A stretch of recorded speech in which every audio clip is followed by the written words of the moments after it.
Okay, thanks for joining everyone. This is the second installment of Finance, and I do need an introduction music. That'd be fun. Finance and Investing. I'm Martin Shkreli. I have two wonderful finance students joining us and a fellow finance expert, Quinn, and we'll be going through, we'll be sort of picking up where we left off on the last lesson. Let's recap that, I guess, very briefly. We spent some time talking about investing basics. I gave you my life story and sort of how I came to decide that I wanted to learn something about investing and finance and sort of the path that I took. We talked a little bit about how to accomplish your goals in finance and investing. I think probably the biggest takeaway is that finance is at best a full-time job, and at worst is often a full-time job that you still can't do very well at, which is kind of very sobering and difficult thing to recognize, is that most people who try to become great investors fail. And that's something that's sort of difficult and necessary to kind of learn early.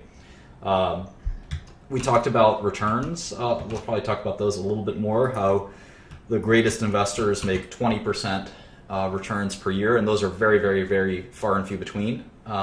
Even a 10% return every year is an enormous success. So being realistic about how much you can actually compound your wealth into is important, and recognizing that fees are probably the best way to make money as an investor is to invest other people's money. We talked about some introspective kind of attitudes towards self-improvement. We talked about some great investors of the past and studying them and learning from them. We talked about a few resources in finance, whether it's financial journals, textbooks, books like Seth Klarman's Margin of Safety or Phil Fisher's Common Stocks and Uncommon Profits, some of the things that I've liked. And then we finally sort of left off on asset classes where we decided we'd focus on equity. And that's kind of, where we left off. We looked at the 6 things that I look at anytime I look at an equity or security. I look at the stock price, the shares outstanding, the market cap, the cash, the debt, and the enterprise value. And I know that the enterprise value concept confused a lot of people, and that's probably a good thing. It should confuse you. It takes some time to sort of think that through. We talked about financial statements, and we kind of left it off there. We spent not as much time as I would have liked on financial statements, so that's kind of where we're going to spend the bulk of our time here today.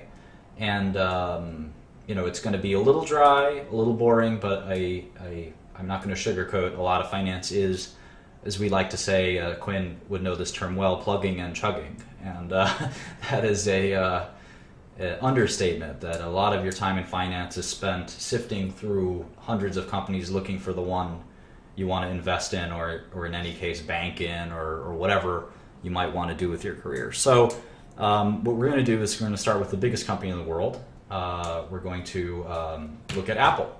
So we're going to go to my favorite website, which is the SEC's website, in all irony, and it's the SEC search page. And I think that if you go here, I actually made this my bookmark for a long time. It's the SEC's website for SEC filings. And if you type in Apple stock ticker, it's AAPL. You can get all of their SEC filings. Now, all this gibberish may confuse you, but I'll quickly sort of show you what some of it means. An 8K is any disclosable event, basically. So any big news, any disclosable, I'm having trouble with the English language here, any disclosable event. And so what's disclosable? And this actually has been a topic in the news lately. So any kind of material means important, right? Any material event. And you'll get to know kind of what that concept is. So that's what the 8Ks are. A lot of these are kind of confusing. The 13G or D is an ownership statement. So if someone owns more than 5% of your company, that's what a 13G is. So all of these are specific kinds of statements. And the ones we're concerned with are the 10Qs and 10Ks. The 10Q is the quarterly earnings report, or the quarterly report. It's more than just earnings, I guess.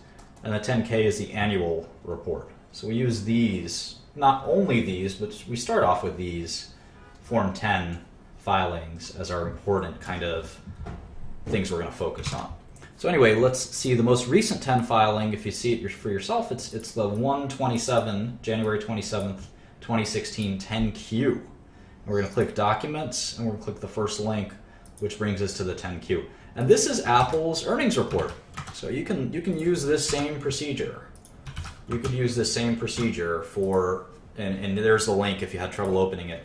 You could use the same procedure for looking up any public company's financial reports. So you can look up how much money Ford made last quarter, or how much revenue Pfizer had last year, or any company, Bed Bath & Beyond, or Outback Steakhouse, or whatever tickles your fancy. And you can see on Apple, you see the little Apple logo, and you see on page 2 and page 3, you can see what their sales were. So sales of $75 billion for the 3 months ended December 26, 2015. That's a lot.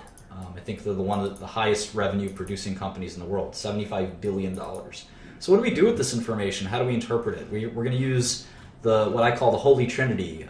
If you don't know Catholicism, I was born as a Roman Catholic, and we have something called the Holy Trinity. So you have a new Holy Trinity in this class, which is the income statement, the balance sheet, and the cash flow statement. And this is the income statement, and we're going to learn that well. And you can actually abbreviate it pretty easily as IS, BS, and CF. Income statement, balance sheet, and cash flow statement. And the three of them come together to sort of portray the results of a company for any given period. And you need all three to really interpret a company's performance. And all three kind of tell you slightly different information. We typically focus, especially as beginners, on the income statement and the balance sheet. The cash flow statement's a little bit advanced. It's still very important. Sometimes it's important, sometimes it isn't.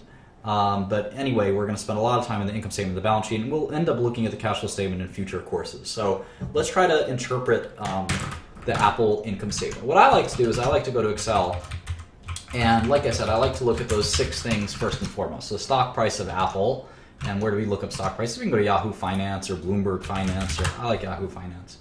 And you don't need live stock quotes. I think Yahoo gives you live stock quotes for free, but you can invest the same way people did in the old days. You can get a stock quote every 3 or 6 hours. You don't really need to know the stock price any second. I think that's a big waste of time, in fact.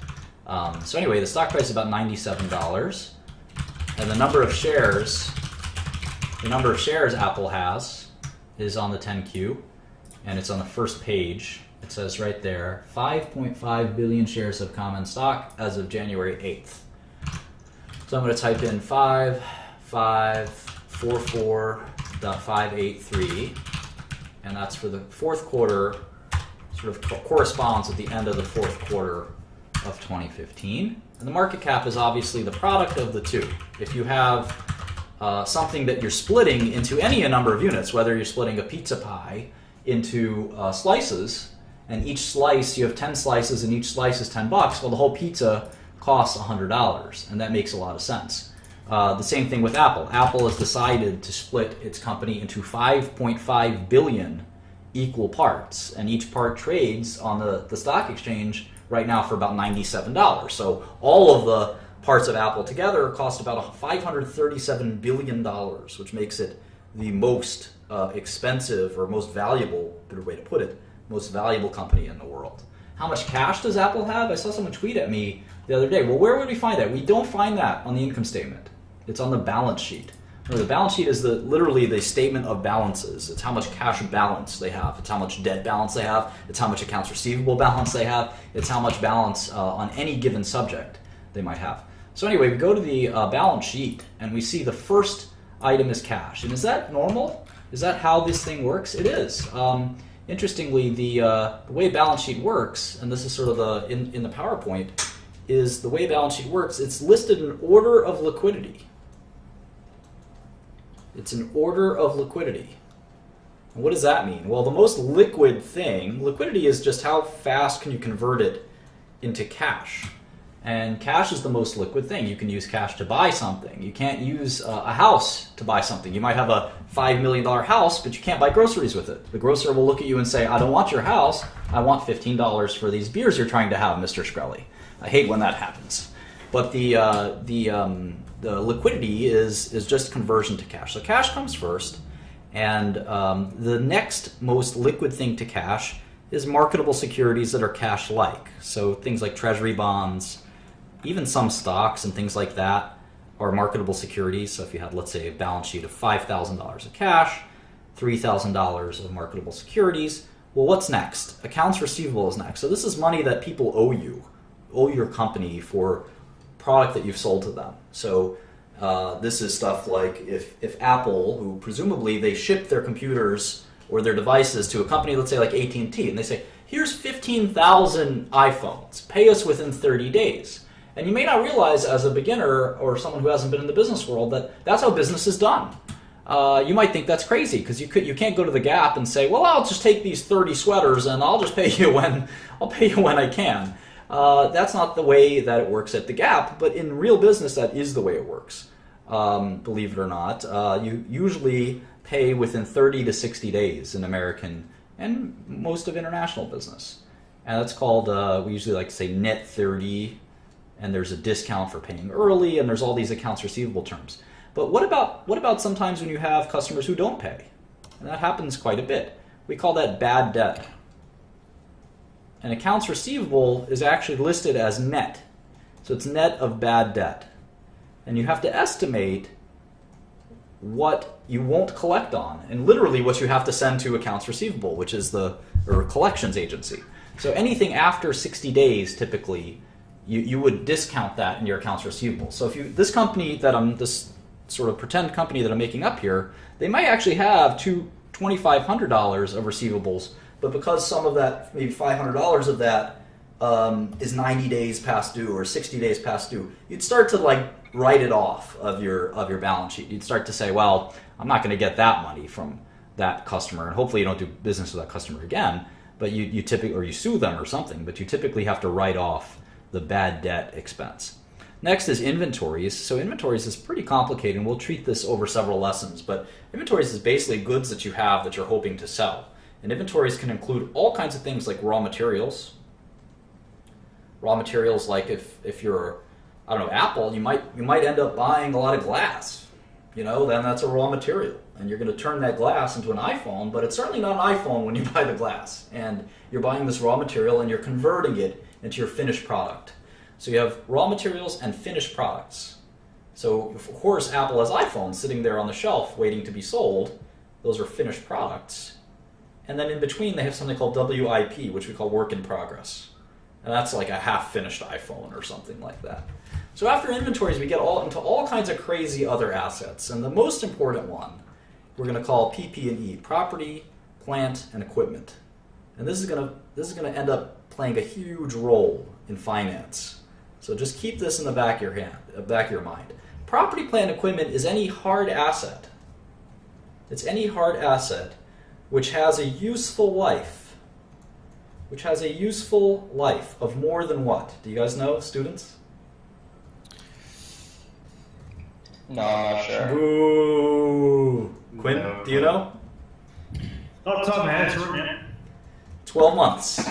It has to be a useful life of 12 months. So any building, any land, for instance, property, plant, and equipment, any factory, like if you bought a machine, like I don't know, some kind of, if you're in Apple, I guess, some kind of widget that makes iPhones, a big factory machine that, I don't know, puts the iPhone together, that costs you $20 million to make. That's plant. That's literally property, plant, and equipment. And that's a really important part when it comes to accounting. It turns out to be extremely vexing in how we deal with it, and tricky, and quite important. So any good that is going to have its utility, it will be measured in more than 1 year. A paperclip doesn't have utility more than a year. A paperclip is, you use it when you use it. But even computer software, if you buy a 5-year license for computer software, you could actually have a useful life of 5 years. And the way you account for that expense is very tricky. And it turns out there's a lot of accounting questions and even sometimes accounting fraud that occurs when you misaccount for how a useful life of an asset is. So property, plant, and equipment are very important in business, and we'll talk all about it. So we have other assets, things like that. And the point is that as we go down on the balance sheet, we of course add this all up to get to total assets. We get a sum here of total assets. But as we go down the balance sheet, it becomes less and less liquid. Cash, extremely liquid. Marketable securities, it's not quite cash. I can't go to the grocery store and say, here's some treasury bonds, will you sell me a Snickers bar? They would say, well, maybe you should sell your treasury bonds and then you can buy the Snickers bar. And you say, but I don't know, Miss Cashier, this treasury bond is very liquid. You'd still say, no dice. You have to go sell that treasury bond first.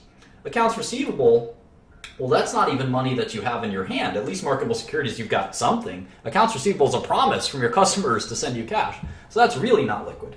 In the inventories is not even accounts receivable yet. That's stuff that you hope to sell. And then when you sell it, you hope to collect. So inventories is even less liquid. And PP&E is the least liquid of them all, where it's just property, plant, and equipment that you use to make the inventories, which you use to get the accounts receivable, which you use to get the cash. So hopefully it makes sense that this is an order of liquidity. And then finally we have things like goodwill and intellectual property and we call these intangible assets, like your brand. And a lot of this is kind of accounting gobbledygook, but obviously an intangible asset will never actually convert itself to cash, right? Your patents won't actually become cash. They're just patents that protect your ability to do business, your brand name, your trademarks, all of those things. So anyway, that's sort of what the asset side, these are assets. It's the asset side of the balance sheet. Very important. And let's look at like legal rights. Yeah, sure. It can be, a lot of it, quite frankly, turns out it ends up being kind of accounting stuff. In terms of goodwill, it's as this Sarah Get UB is correctly pointing out here. Goodwill is often it's the entities you've purchased. It's a technical accounting rule, and we'll talk about that at some point. These will be uploaded. This video will be uploaded automatically, so don't worry about that. Okay, so let's look at the Apple balance sheet. So we just did our own mini review of a balance sheet. So let's look at Apple's. All right, so current assets. These are assets that are convertible to cash within 1 year. Everything other than that is going to take more than a year. So cash and equivalents, 16 billion. Short-term marketable securities, 21 billion. Does anyone not see this? So I'm just going to add this up. Current cash of Apple is 16,689 plus 21,385. That's $38 billion. That's a lot of cash to have burning a hole in your pocket. What's next? How much accounts receivable do they have, guys? 12 billion, 953 million. Yeah, so that's a lot of money that their customers owe them, right? Isn't that kind of crazy? Could you imagine? I get angry when someone owes me 20 bucks. Let alone, my customers owe me $12 billion as of December 26th, 2015. Isn't that crazy? And the world works that way. That's how Apple does business. That's how every company does business. We're just going to ship. We're going to ship out our product, and hopefully our customers will pay us. If they don't pay us, of course, we have rights. We could sue them. We won't do business with them together, et cetera, et cetera. Oh, hey, Phil is here. Phil Kobe, one of our most important men here, most important people, great contributor and friend on Twitter.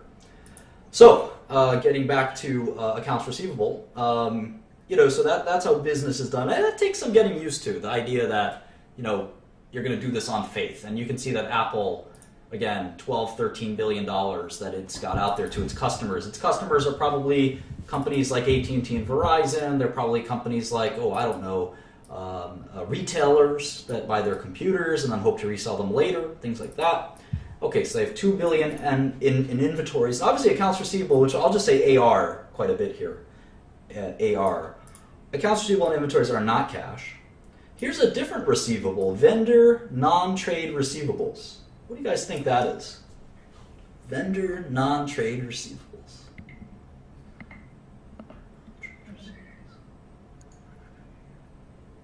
My guess, well, it's certainly money that's owed to them.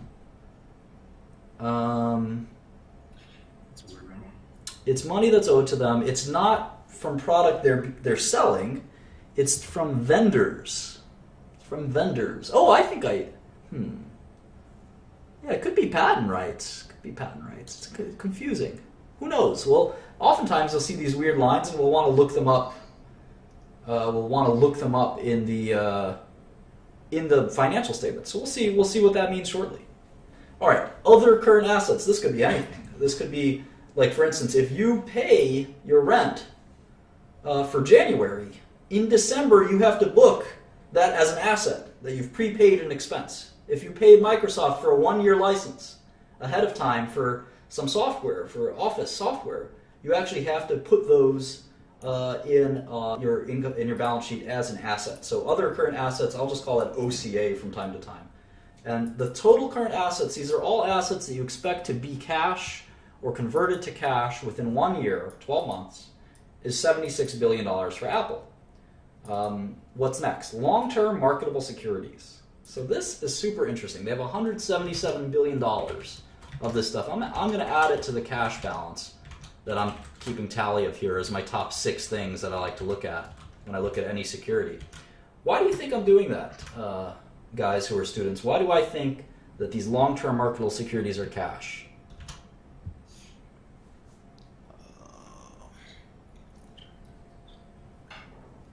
They're liquid, is the assumption. Yeah, you could sell them. You could trade them for cash pretty easily. Their value may fluctuate, but you could certainly trade them in for cash. Now, why are they long-term securities? Why is there one that's a long-term marketable security, and then there's in the balance sheet, you can see there's one that says short-term marketable security? What's the difference?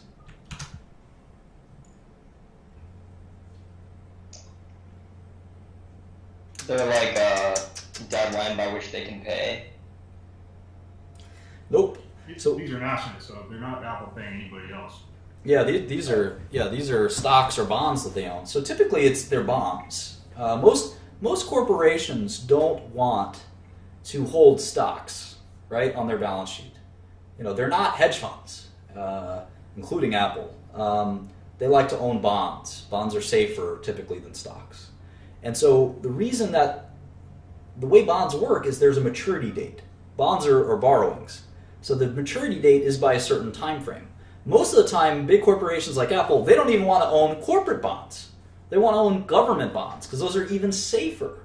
So what ends up happening is if you have 2025 American U.S. Treasury government bonds, what you end up having is that's a long-term security because the government doesn't have to pay you back until 2025. Now you can always sell that bond, so it's still liquid, but it's a long-term marketable security because it won't get paid back for 12 months or more. So it's a little confusing. That's why I just add it all up. I take the cash of $16 billion, the short-term securities of $21 billion, and the long-term securities of $177 billion. I add it all up and I just say, you know what, that's all cash to me.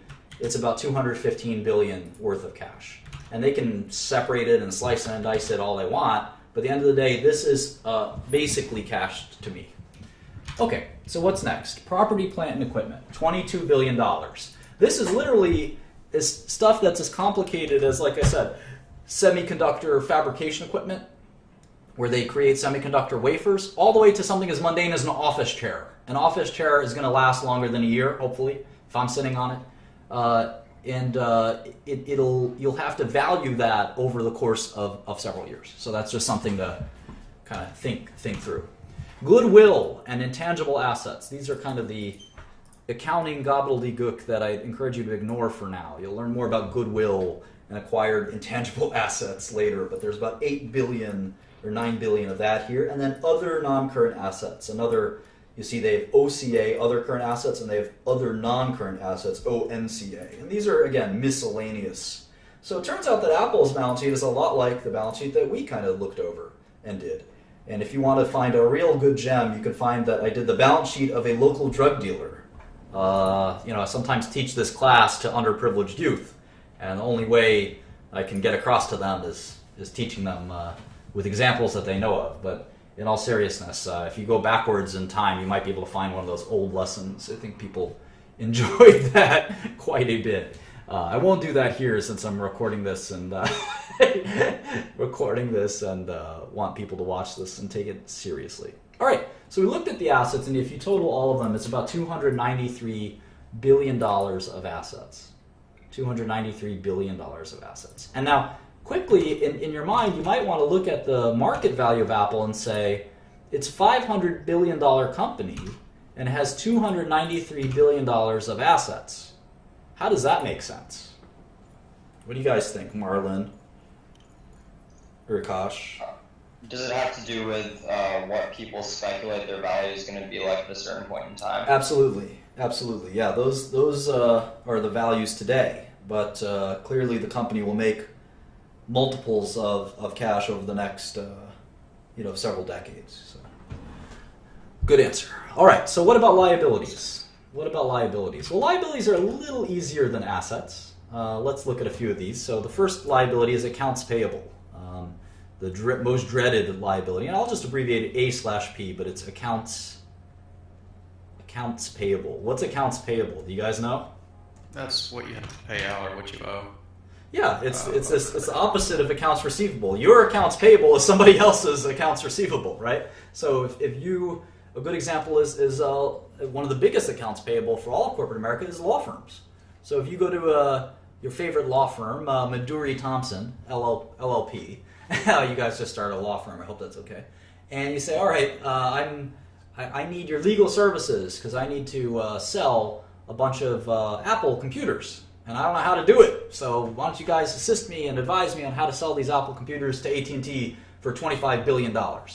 And that's sort of, hang on one second. That's kind of the approach. So you say, all right, here's the legal services, and then you send a bill. And you invoice Apple, and you say, all right, Apple, you owe me $25,000 for those legal advice. And Apple says, okay, we'll pay you within 30 days. Well, that's an accounts payable.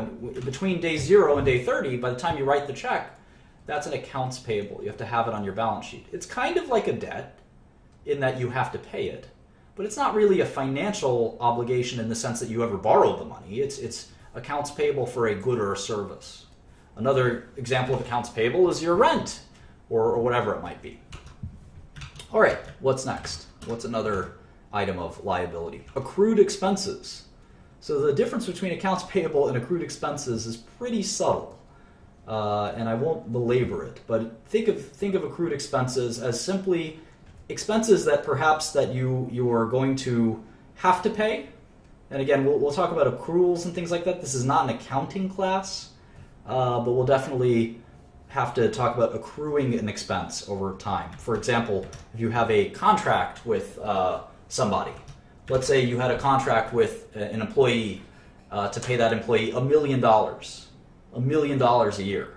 Well, your accounts payable is only going to be every paycheck, individual paycheck for that employee. But your accrued expense could be the whole $1 million.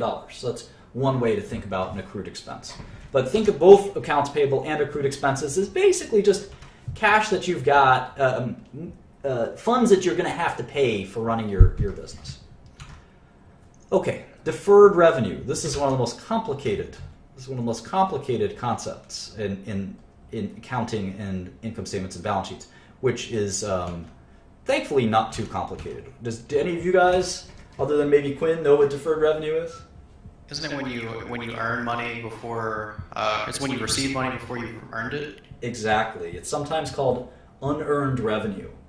Deferred revenue is literally cash you've gotten, but you haven't given the product out yet. I know some people in this chat would love to be in that situation. Most businesses don't operate this way, but sometimes in contracts you do get cash up front, and you have to then deliver the product. Sometimes you have that when you've got,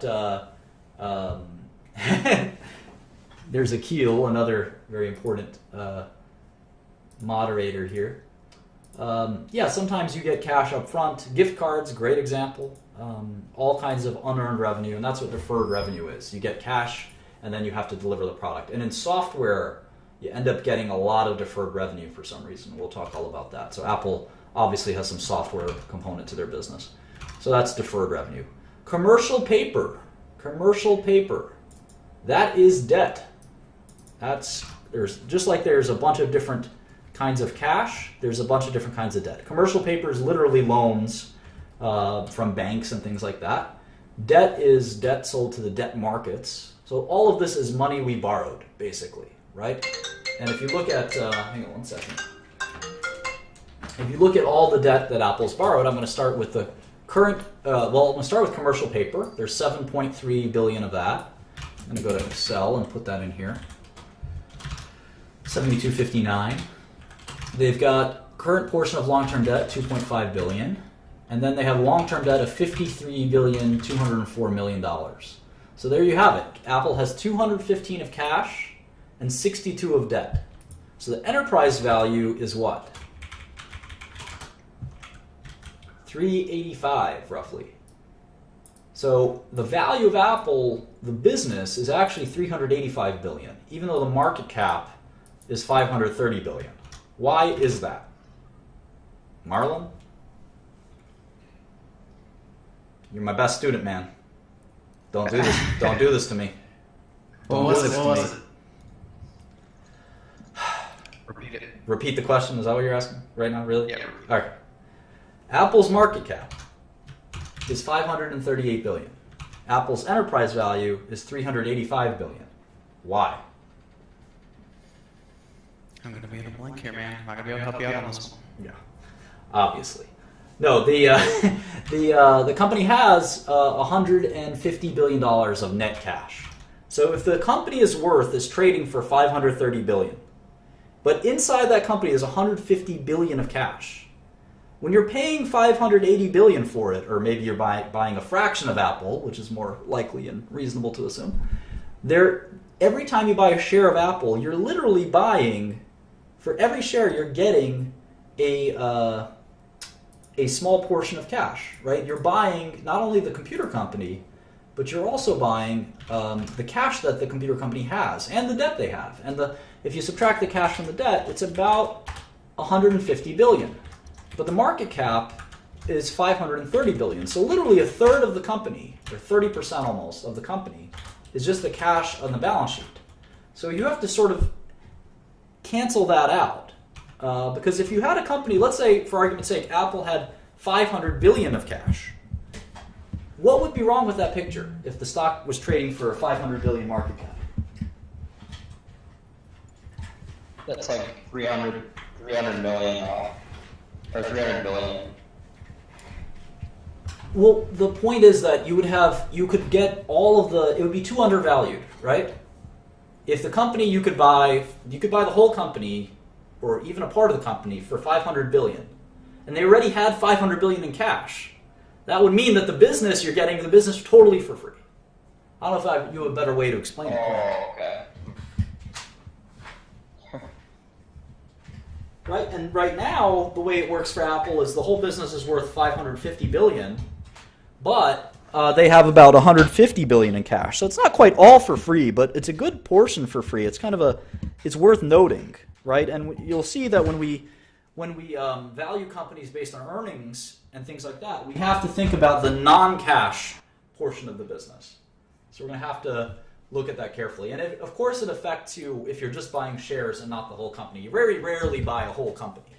That's private equity. But it still matters when you are buying shares of a company, even if you're buying a small number of shares of the company. You want to know how much cash the company has. Because think about this. Let's say you did have a company, let's make up a new company. A company that has 50 million market cap and 60 million in cash. What would you guys do? Maduri Thompson Financial. What would you guys do? Definitely buy it. Why? Because it has more cash than its market cap. So you'd buy it for 50 million and you'd get at least 60 million. You make 10 million no matter what, basically. It's basically an arbitrage. Yep, exactly. So Apple's got 500 billion and 150 billion in cash. So it's not free, but it's about a third off if you think of it that way. And we'll look at this in more and more detail later.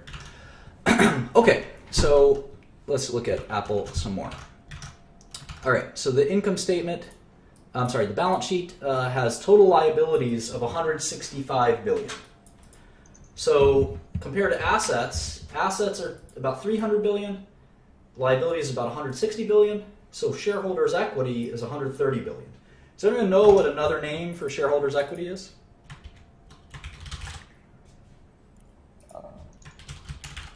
Public equity? Nope. Book value.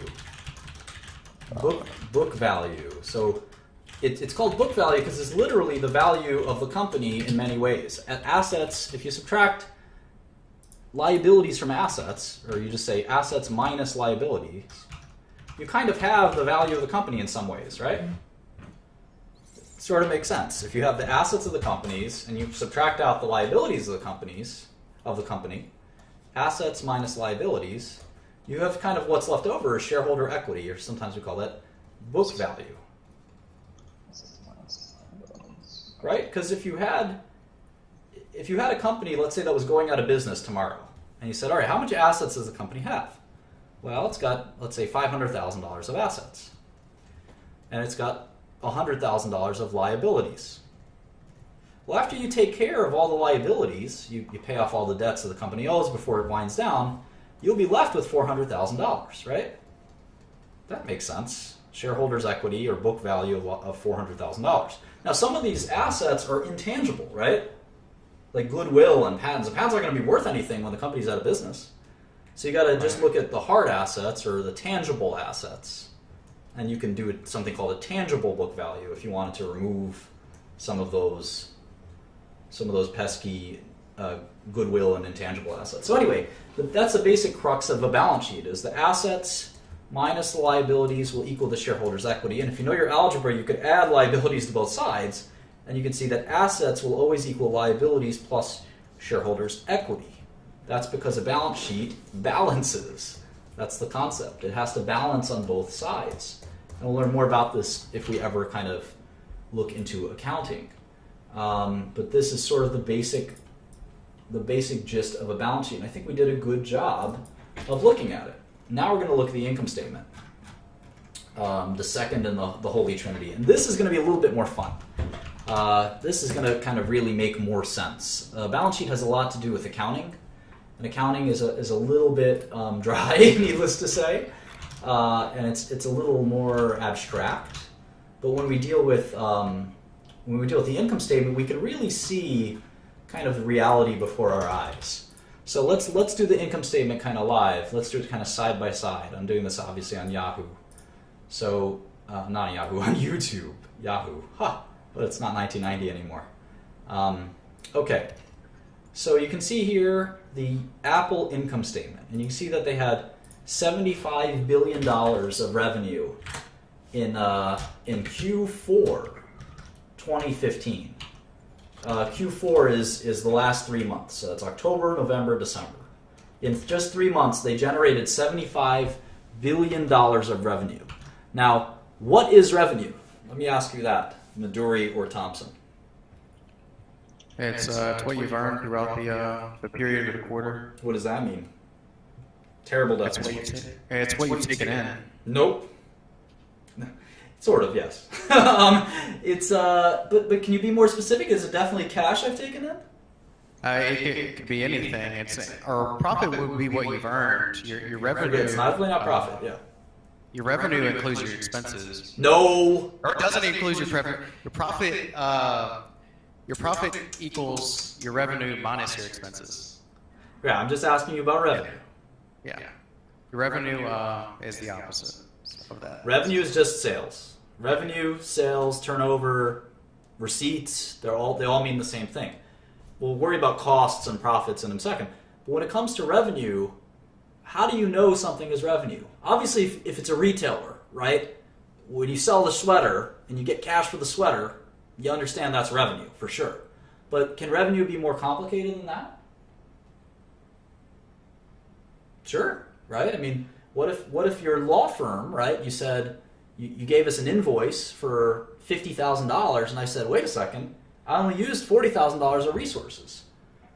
How much revenue should you book? And what if I told you I'm not going to pay you for 60 days? Is it revenue still? All of these questions are actually pretty important. And recognizing revenue is actually pretty difficult. And we call it revenue recognition.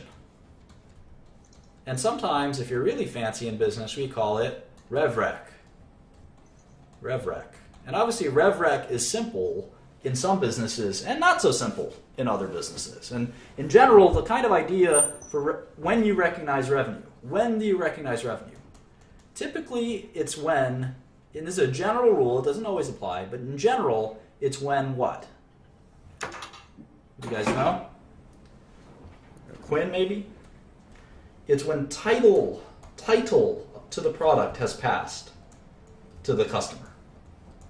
So someone else owns the asset, whatever it is. Yes, exactly. So even if it's on a promise. So a lot of revenue you don't actually have to have received the cash, right? Mm-hmm. So it's actually, a promise is good enough, if that makes sense. So you can book revenue on just a promise. And there's a lot of other rules. Like you obviously can't sell your product to another part of your own business, right? You have to net that out. That's called intercompany revenue. And it happens sometimes, and there's nothing wrong with it, but you have to take it out. Intercompany revenue gets canceled. And a lot of accounting fraud, I think a bunch of internet companies had this as a fraud, Enron had this as a fraud, is when if you're selling to your own company, you can often overinflate your revenue. Then there's things like, what if you have a contract over 4 years? How do you, and someone gives you all of the cash up front. Let's use that example. Let's say you have a $10 million contract with Boost Mobile. Boost Mobile. You're Young Jeezy. This is Young Jeezy Incorporated. Young Jeezy Inc. And you have a $10 million contract with Boost Mobile to promote Boost Mobile products for 4 years. And it comes time for Q1 2016 revenue. How much do you report? And Boost Mobile gives you a check for $10 million. How much do you report? Do you report 10 million? Do you report 2.5 million? Or do you report 750,000? I mean, there's no way to really tell. No, there is. There's specific rules, and it's called FASB, and you report $750,000. FASB is Financial Accounting Standards Board. And again, accountants need to know this, but if you're going to be an investor, you need to know some of this stuff too. Accounting is a language of business, and you have to know the language of business. And 10 million is the cash you get. Sure, you get all the cash, but your revenue is only $750,000. And you'll report that every quarter for the next 4 years, for 16 quarters. Your balance sheet will have the 10 million on it right away. But then, that's when you have deferred revenue. So what you'd end up having is you'd have revenue of $750,000 every quarter. And on the balance sheet, this is the income statement. On the balance sheet, you would have deferred revenue of $9,250,000 because you still have to you've collected the 10 million. Your cash will be 10 million, but you haven't performed $9.25 million of services because you can bet that if Young Jeezy stops rapping about Boost Mobile 1 quarter into his 4-quarter deal, Boost Mobile will sue him. So he's got to carry that deferred revenue and write it off every quarter for the next 16 quarters or 15 quarters. So anyway, that's how sort of revenue recognition can be pretty tricky. Obviously, if Apple sells $10 billion of iPhones to AT&T, it's relatively simple, but believe it or not, it can still be complicated. For instance, returns. What about returns? Return policy is a huge part of revenue recognition. Oftentimes, companies like Apple will have a return policy. So they'll say, you know what, AT&T, if you return us any of your phones, we'll give you your money back for the phones that you return. And some companies have no return policy. It really depends on your company. But a return policy is somewhat common, and you have to reserve revenue for return policies and all kinds of things like that. So anyway, there's a lot of complexity to revenue recognition. It may seem really simple, but sales are not as simple. All right. So next we have something called COGS, or cost of goods sold. What's a cost of... I'm not going to take off. Thanks All right. a lot. Yeah, thank you. Hopefully someone can bring in... thanks, Ken. Someone can bring in another financial expert up in here. So COGS, C-O-G-S, cost of goods sold. Cost of goods sold... Go ahead, Marlon. That'd be the value of the goods sold. Nope. Period. Nope. Cost of goods sold is the cost to make the revenue. So it's literally cost of revenue. So if they sold $75 billion, right, of phones and iTunes and all these things. It costs them $45 billion to make that stuff. So they have a margin left over, and that's called the gross margin. Gross margin. And you can see, I'm not going to type in, if you look at this closely, I'm not going to type in 30423. I'm actually just going to subtract cell F3 and cell F4. So subtract cell F4 from F3, and I get 30,423,000,000, because that is the gross margin. So they sold $76 billion of products in Q4. That means they might have gotten cash for some of that. They might have not gotten cash for some of that. But they pushed out $75 billion of their products to the world, whether that they got paid right away or didn't get paid right away. And it cost them $45 billion to make that stuff.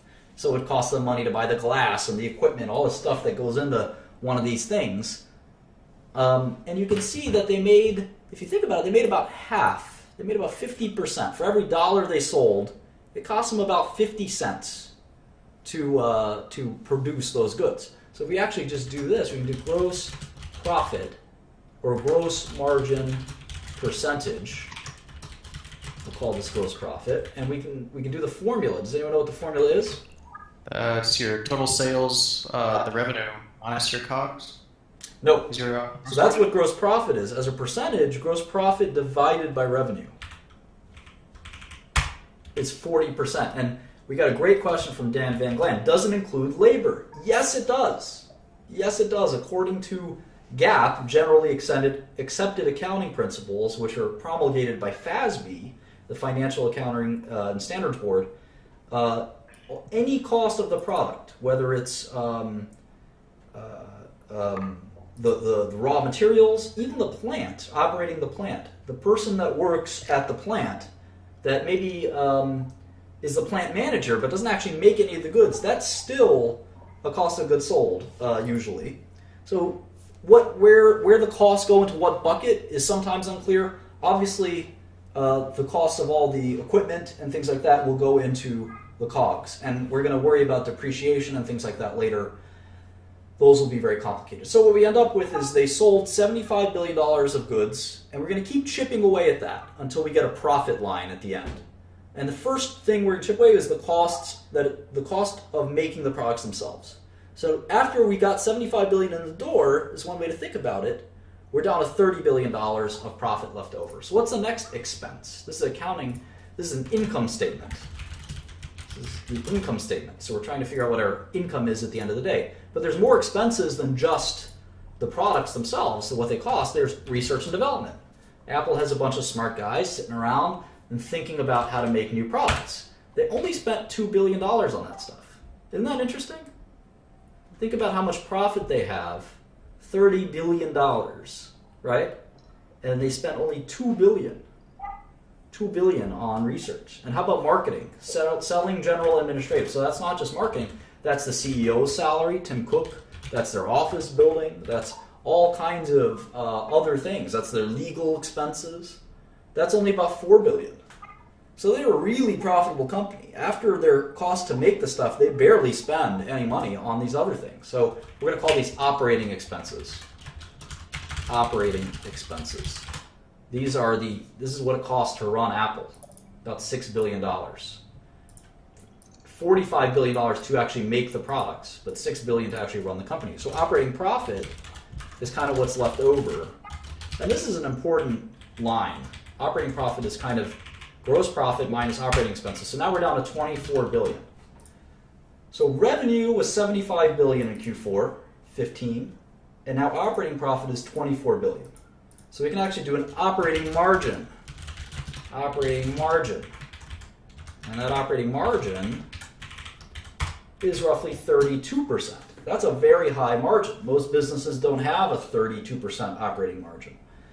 Some pharmaceutical companies do, but retailers and things like that have more like 10% operating margins. So pretty healthy margins from Apple. What's left after operating profit? What other expenses could there be? It's going to be a lot of financial and taxation kind of expenses. So that's the only thing separating us between operating profit and what we call net profit. Net profit. So taxes is a huge part of that. And interest on all that cash they've got, right? They get $402 million of just interest. So we call that pre-tax income, and then there's finally taxes, which are what you think they might be. And again, taxes aren't necessarily cash they've spent. That's just cash that they're going to spend often. And what we're left with is $18 billion. So we can calculate again a net margin percentage. 18 billion left over after 75 billion of revenue. So 24 cents. Every dollar that Apple gets from you, they keep 24 cents. Isn't that interesting? We can also calculate a tax rate. What does Apple pay in taxes? Well, they're making 24 billion before taxes. They spent 6 billion on taxes, so 6 divided by 24 is 25%. How about that? Apple pays double or triple the tax, or we all pay double or triple the tax that Apple pays, even though Apple is a corporation. So that's what a lot of people don't like about corporate America. 25% tax rate, that's pretty low. And then we can think about it on a per share basis. So what's the income per share, or earnings per share, EPS? Well, we have to write down how many shares there are. Let's do this. There are 5,594,127 shares. So let's see. So the earnings per share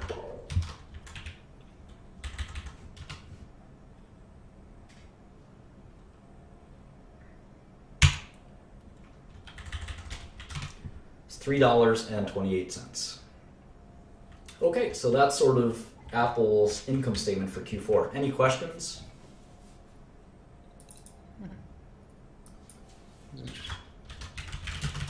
I'll teach you some quick Excel tricks. What we can do, keep in mind the income statement is giving us, and if you see any questions from people in the chat, feel free to just repeat them if you don't have your own question. But in Q4, you can see they gave you this year's quarter and then last year's quarter. So what we can do is we can actually take all of this, copy it, and paste it, and the formulas all come over. So what we can do is we can just quickly type in all the numbers from last year, and the formulas are all there, so everything automatically updates. So it's super fast to just quickly update all of it, because it's all the same format. And we can see that the final number is the same, 18024, 18024.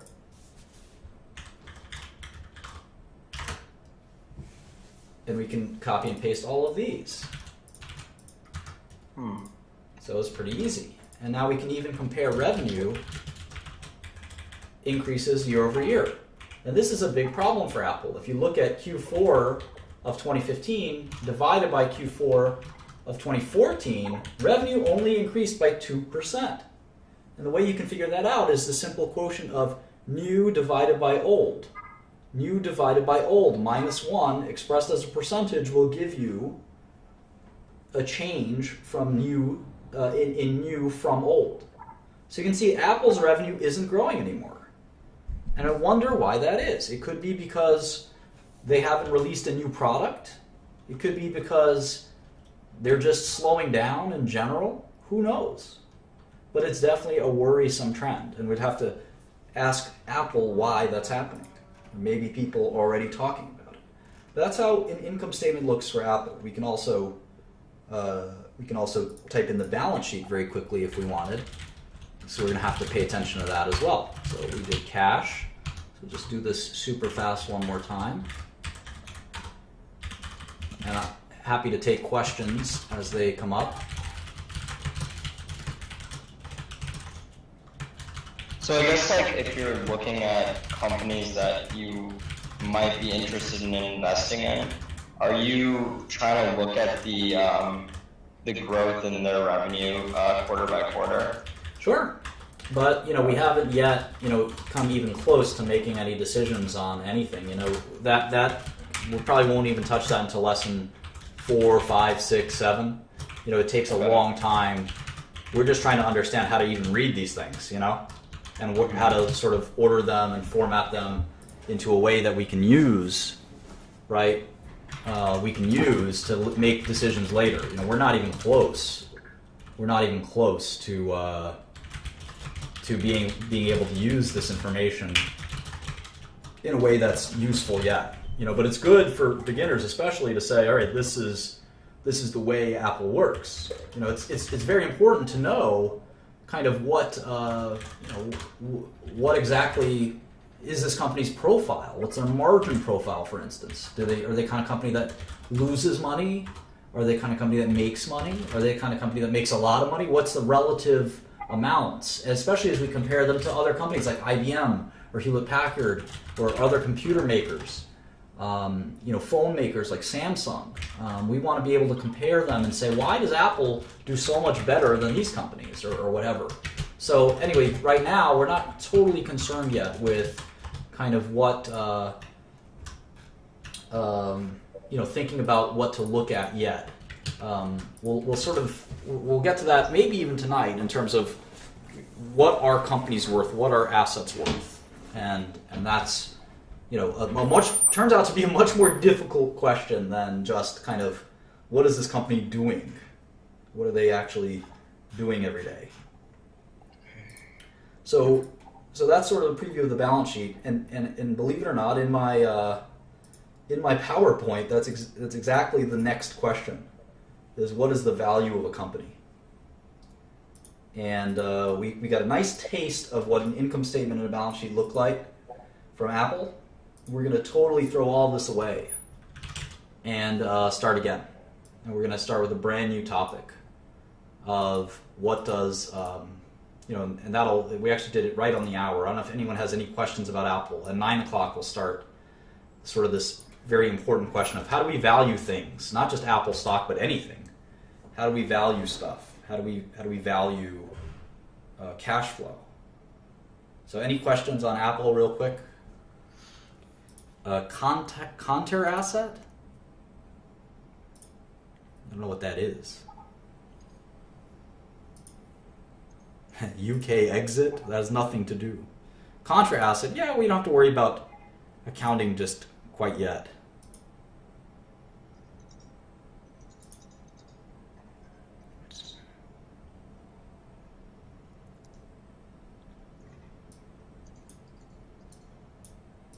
Martin, so you were talking about like the GAAP or GAAP.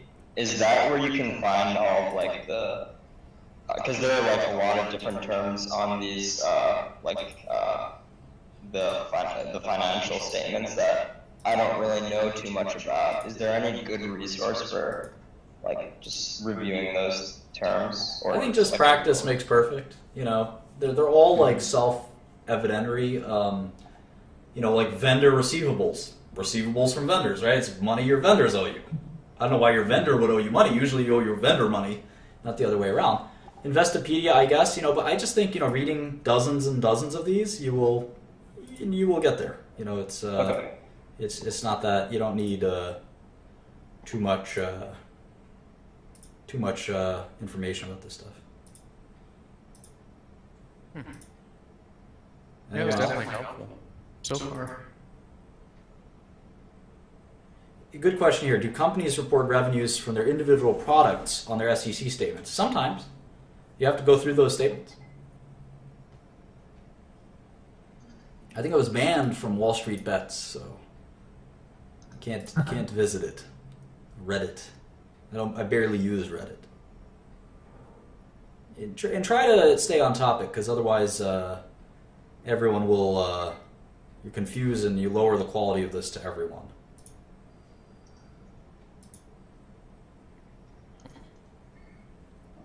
Companies are not obligated to pay dividends to their shareholders typically.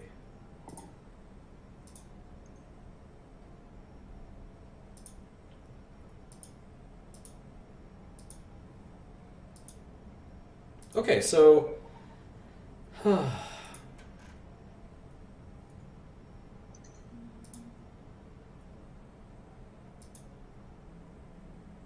okay, so let's talk about, is the SEC site accurate? Yes, companies have to, under penalty of arrest, They can be accused of fraud. SEC statements have to be accurate. And there's actually a bunch of people sitting in prison cells right now over misstatements in accounting. Enron is a good example. WorldCom, Computer Associates, etc. So they definitely. Tyco is another good one. So they definitely have to do that correctly. Okay. Oh, hey, there's our buddy Charlie. You're perfect. I'm gonna have to back out. Okay, great. Charlie's just in time. 9 o'clock here. Hey, What's going on? you're just in time. We're about to go into. As soon as I logged on, I heard SEC investigation, and I was immediately intrigued. I thought you might be talking about Valiant, but not already. No, I didn't. I think we said just SEC filings, but Gotcha. What's up?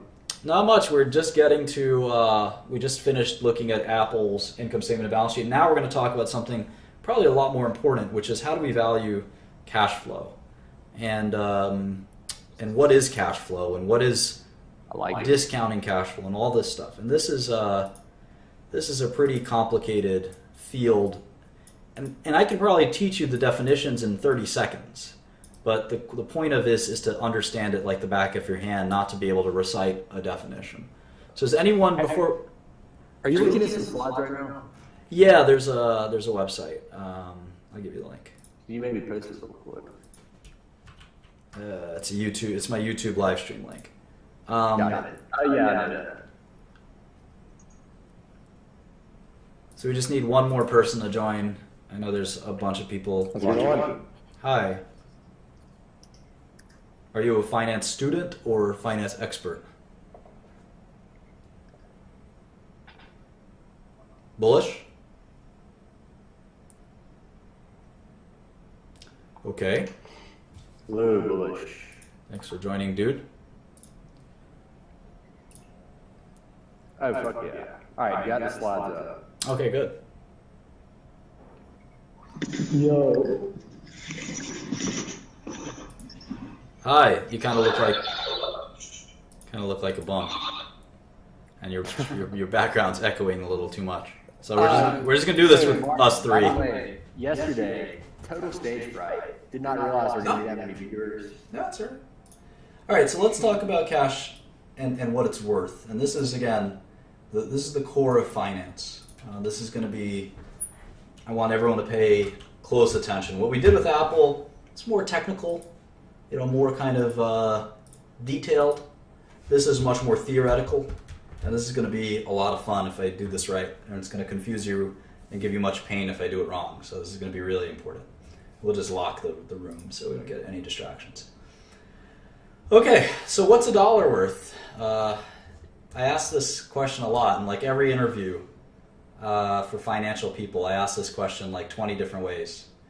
And one of my favorite questions is one of my first interview questions is I say, if I give you $1, $1 every year, every January 1st, forever. And it's actually a contract. It literally is a contract that I'm going to sign. Right here, Martin Shkreli.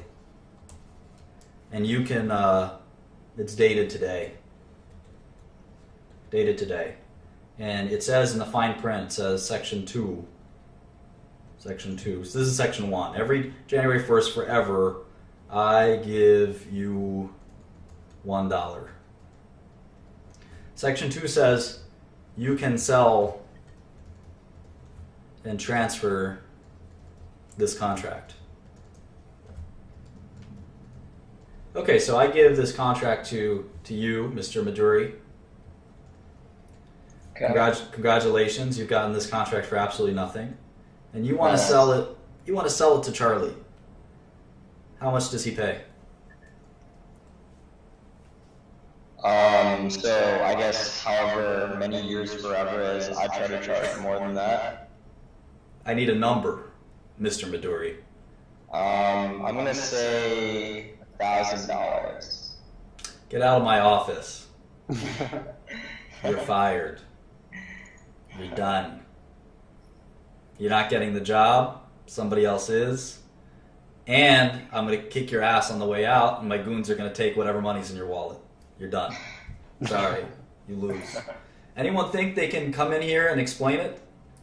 I'll actually give you. I will give you this contract if you can come in here and explain it correctly. Can you give a brief synopsis of the contract really quick?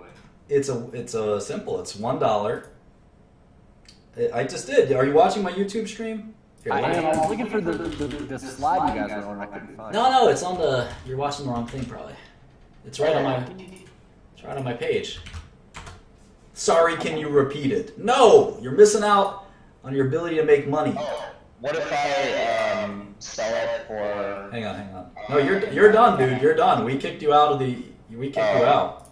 You're on the street right now, nursing your wounds from my biggest goons. Fool. Who can actually come in here and explain it? That guy seems to. Some of you guys in typing seem to be able to explain it.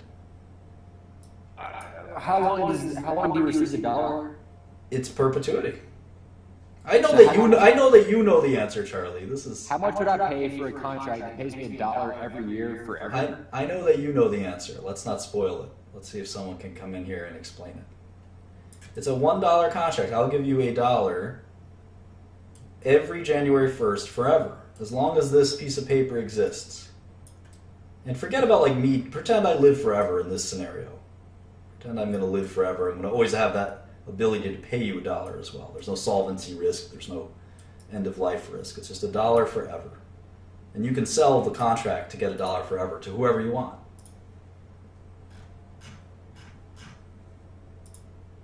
This turns out that this is actually a very, very tough question to answer. And you'd be surprised. I've interviewed probably 1,000 people in the last few years.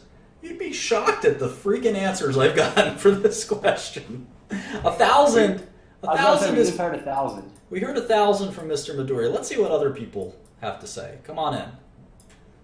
I'd like to see rapid fire kind of who. And I'm just going to X you out real quick, Midori. See if we can get people to come in here and explain your answer. You have like 20 seconds tops to sort of explain it. And the winner gets $100 by PayPal.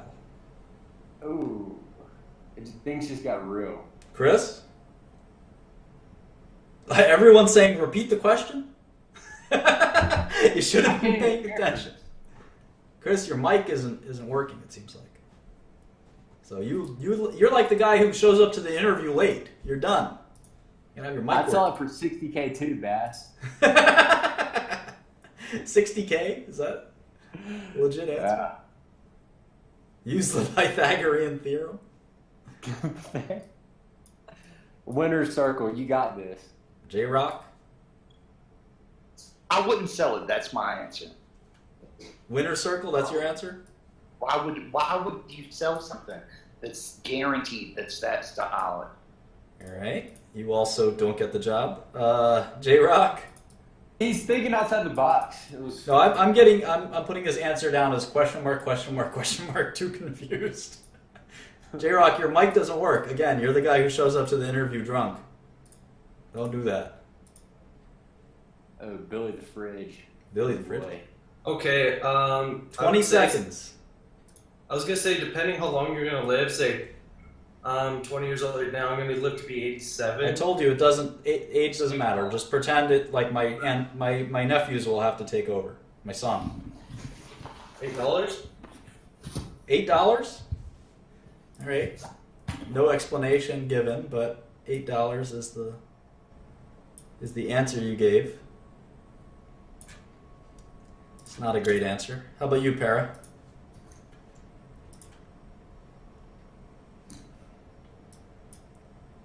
It's amazing. The average American does not understand finance.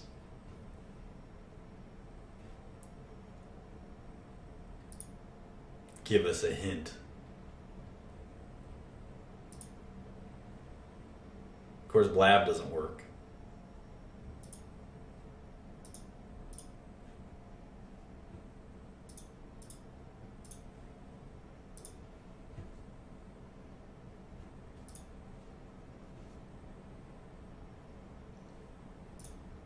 Thank you, Sandra. I think we're back. Okay, Sandra, you have an answer? Yeah, sorry, I lagged out for a bit.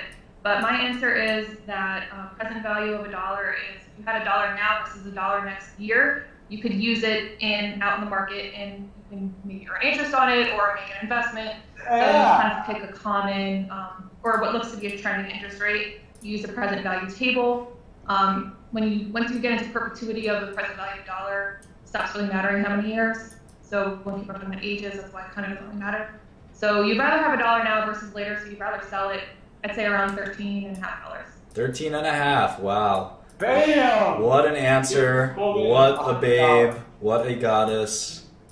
What a genius. Congratulations. You are insanely She came in on a mission. smarter than everyone. Charlie, do you accept? You're buying it for $13.50? What are you doing? I accept it. All right, you're done. $13.50. Trade's done. Congratulations.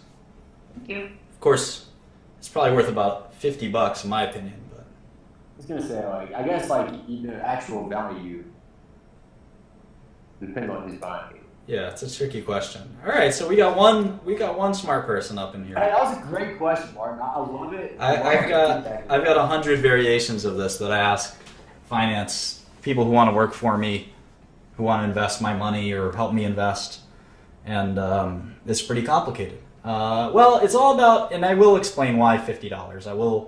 I will explain in tremendous detail. We'll spend the next. If I do my job right here, I'll excite you so much about this that you'll spend the rest of your life trying to think about what cash flow is worth. Your cash flow, a business's cash flow, a septic tank pumping company's cash flow, an electricity company's cash flow, a drug company's cash flow, anything. And so this is just one small example of how do we value future cash flow. So we know how to value today's cash flow. If I said I'm going to give you $5 in 5 minutes, and I say, well, what would you sell that contract for? Well, it's going to be about $5. I mean, depending on the uncertainty, it could be $4.9999. There's actually people that do this. It's called overnight repos, if you want to look into that. There's actually a market for this kind of paper. It's actually repurchases as repos. And there's actually a marketplace for that kind of transaction where it's literally the interest of $1, the interest of something literally from the night to the morning as a repo. And there's things like called carry trades where you're carrying the trade for just a short period of time and you're earning an infinitesimally small amount of interest. Obviously, it's easy to determine the discounted value of something in a short period of time. But what if I told you I was going to give you $1,000 in 10 years, or I could give you $100 a year for 9 years? Which one's better? So I'd prefer to start receiving the money now. Well, this isn't as you can imagine. This isn't a guessing game. This is not. This is something we can actually calculate to extreme precision. Okay. With so, like, are you going to use like a 7% return on the $100? we could use any return we want, and that's the great thing about it. We could say, well, what if we don't make a return? What if we do make money with the $100 a year? What if we, et cetera, et cetera? What if there's inflation? What if there's deflation? All these things we can actually get an exact answer, and that's what finance is all about. This is literally the discipline known as finance. Let's get down to it. Yeah. Let's explain this $1,000 or $100 Cool. a year. 'Cause I'm Okay, intrigued. so the concept that our guest, who was quite good and quite eloquent, pointed out is that $1 today is usually worth more than $1 tomorrow. Not just usually, almost always. Hell has to freeze over for $1 to be worth less today than tomorrow. Why? And the answer to the $1,000 question and the answer to the $1 question all lies in this concept. It all lies in this kind of concept. Why? One, someone said inflation. Okay, I guess that's true. We could talk more about inflation. The better answer is Akil's. It's opportunity cost. Or just say opportunity or investment potential. Same way molecules have potential energy. If you had $1 today, let's say it's Monday. Let's say it's Monday, January 1st, 2016, and you had $1,000 versus Monday, January 1st, 2019, and you have $1,000, which is the better place to be if you're an investor? Well, you'd much rather be in 2016 because you can invest that $1,000. And let's say you make a 10% return per year. Well, in 2017, you would have $1,100. In 2018, how much would you have? $1,210, right? And in 2019, how much would you have? Gosh, my math is terrible.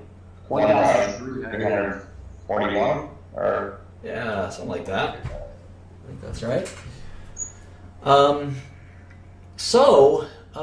You would actually have $1,331 in 2019 versus $1,000 in 2019. So the ability to invest the money and earn a return is why $1 today is worth more than $1 tomorrow. But how much more? And why would we pick 10% here? Why not 20% or 3% or 1%? I mean, it depends on the kind of return you can get. And what about negative percentages? There's a such thing as deflation, right? So we have to think about all of those things. And this is what finance is all about. We toss and turn about this. We toss and turn about all this stuff. What about risk? What a fantastic point. Danny Argueta, you are a special person. That is the most important thing, in fact, is risk. And we'll talk about that soon.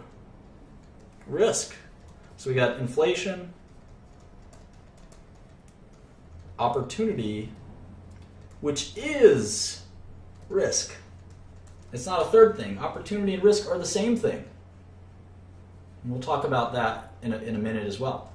So this is really it's kind of a very theoretical part of finance, and I love it because it's almost philosophical even. It's almost philosophical. And what's so philosophical and theoretical about it? Well, we know that $1 today is worth more than $1 tomorrow, but Apple has that exact issue. In fact, every stock we're ever going to look at, the concept is $1 today and $1 tomorrow are something to think about. So if Apple makes $18 billion a quarter, that means they make what? $70 billion a year? And if they make $70 billion a year, we can actually discount that and add it up. And we'll talk about that in a second. But keep the Apple example in mind. All right, so now we have the question of how much is $1, how much less or more is $1 worth today than tomorrow? Okay. So like I said, if I told you I was going to give you $5 today, or this year, and I was going to give you $5 next year, and every year thereafter, we obviously, if we summed all of these things up, I don't know if you guys know this, sigma means sum, capital sigma in Greek. If we summed all of these from beginning of 2016 to infinity, what would the answer be? it would be infinity. Yeah, it would actually be infinity because we'd have an infinite number of years. And obviously the right to get $5 a year forever is not worth infinity. It is not worth infinity. It is worth less than infinity for sure. So why? Why? Well, let's go year by year. So if I told you I was going to give you $5 right now, you'd say, oh yeah, that sounds like it's worth $5. I trust you, Mark. I think you have $5. What about $5 next year? Well, who knows about next year? You may not know. You may not be able to collect next year. God only knows. And then again, the idea that $5 will be worth $5 next year. It won't be. We know at least there might be some inflation. We know that I'd rather have the $5 today than a year from now because I can invest. I can invest that $5 and maybe make a few percentage return. So $5 is in 2017 is probably worth less than $5 in 2016. It's probably worth less. The $5 in 2018 is worth even less than that of 2017. So let's say it was worth, let's say 3% less. What would that annuity be worth? So let's do this out in Excel. And Excel is great because you can just simply do it the way you see me doing it here. So $5, and we're going to take $5 times 0.97, which is 3% less than before. And we're going to copy and paste all the way down. And you can see that as we get less and less, we approach a value of what? Each year, the value of that $5 approaches 0. It's like an asymptote in calculus, right? And in fact, we can kind of graph. We can even graph what the $5 per annum. Remember, the face value is $5 every year. It's always going to be $5. In year 2250, you will get $5. But the value. But that $5 is going to be shit. Yeah, exactly. In year 2300, it's not going to be worth much. And so we can actually graph this and sort of see what it looks like. It'll be fun to see that. How do we do that? Let's see. Insert line graph. Here we go. Yeah, here you can see the value of $5. It sort of reaches this asymptote of 0. In math, an asymptote is a line that approaches another number, another line, but never quite touches it. And you can see that by the time it's like 50 years out, it really isn't, the $5 really isn't worth very much. It's worth maybe $1. So if we take the sum of this, equals sum, and we sum all of these numbers, we get $166. $5 a year forever is about $166 today. Even though if we sum all the cash we were going to get, it was $1,660. This is, let's see how many years this was for. How many years was this contract for? 332 years. It was a 332-year bond where I get $5 every year. I'm going to collect, by the end of the bond, I'm going to collect $1,660. But today, the bond would trade for $166. Why? We got to think about this. We got to think about it carefully. What if we only discount by and let's add more years to this. Let's go into thousands of years. See what happens if we do that.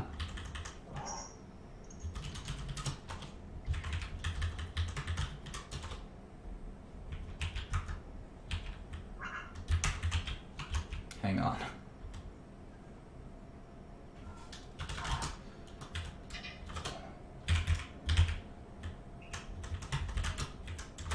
Okay.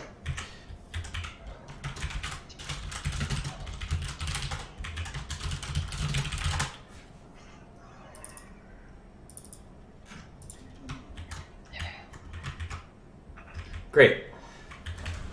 So we're going to call the rate at which we discount the cash flow from one year to the next the discount rate. And we're going to change this formula. And I encourage you all to make this Excel sheet yourself. We're going to change this formula to the discount rate. We're going to see what happens when we change the discount rate to 10%. What do you think the value of the bond will do? Obviously, the amount we're going to collect will be the same. This contract promises us $9,310. $5 a year for a long time. Let's see how many years we put in this. If we increase the discount rate, what's the value of this contract? It's going to be lower. Yeah, it's going to be lower. Why? Because it approaches 0 at an early rate. It gets closer to 0 at a much earlier time. Yeah, so we can see that it goes down to $50. If it's 5%, it's $100. If it's 3%, it's $166. If it's 2%, if it's $250, you can see that they're inversely proportional. In fact, a fascinating thing is as the discount rate approaches 0, the value of the bond approaches what? $9,310. No, it approaches infinity. Oh, okay. I guess I was assuming for the amount of time that we were collecting. Why do you think it approaches infinity? Oh yeah, I guess yes, correct. It does if you have an end to it. But we could always extend this even further, right? If it's an annuity is infinite. Well, the answer is if a dollar today was not worth the same as a dollar tomorrow, then it would be worth something vastly more. But we assume that money is worth less over time because of things like risk and opportunity cost.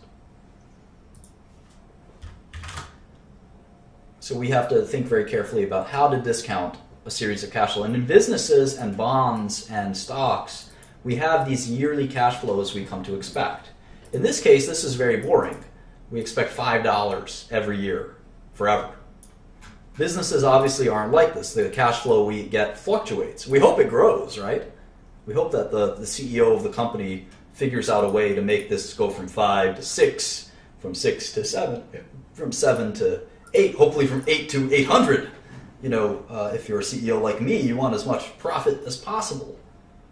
And you have to discount that cash flow because something might go wrong in the year 2029. You can't predict what the earnings of your business will be in 2029. Can you imagine the people who were forecasting Motorola's earnings 10 years ago? Motorola and Nokia were on the top of the world 10, 20 years ago, right?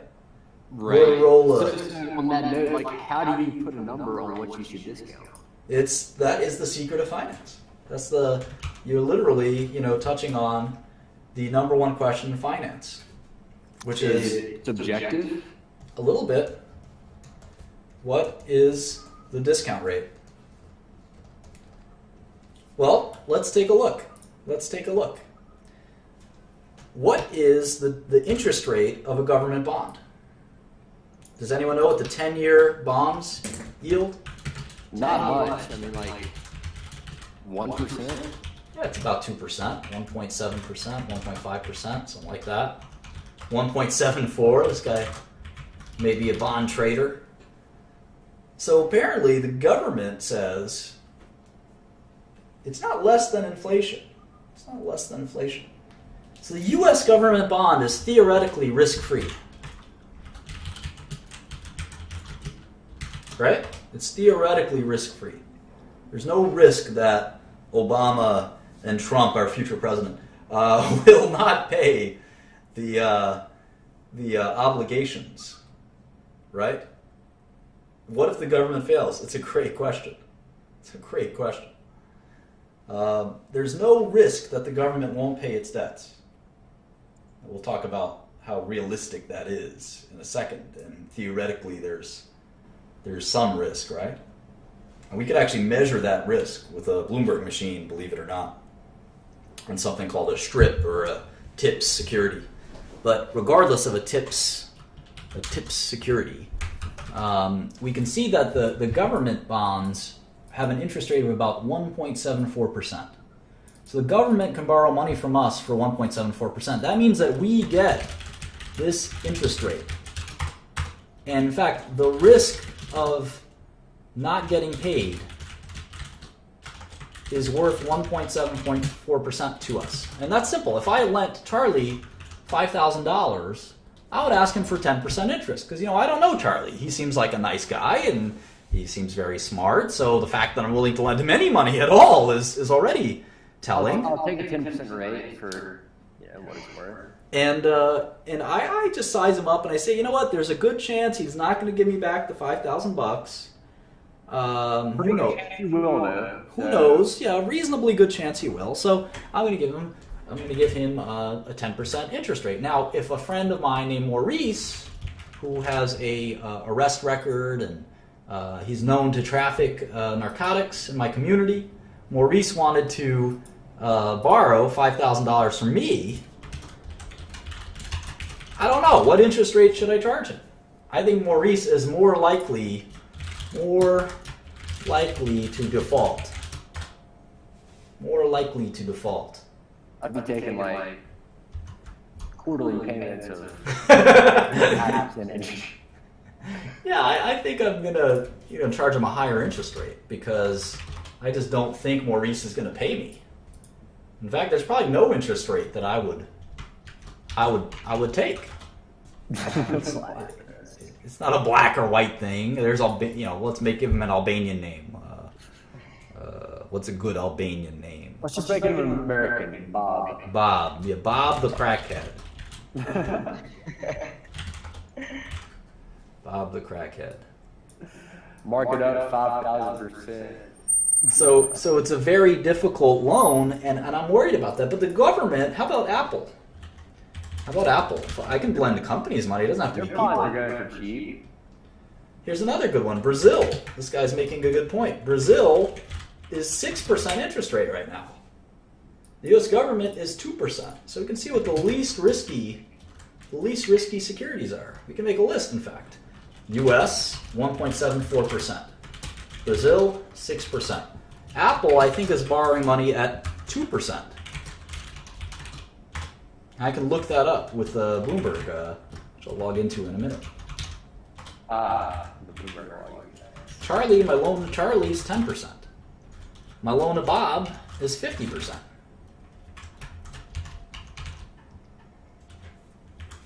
So you can see that the riskier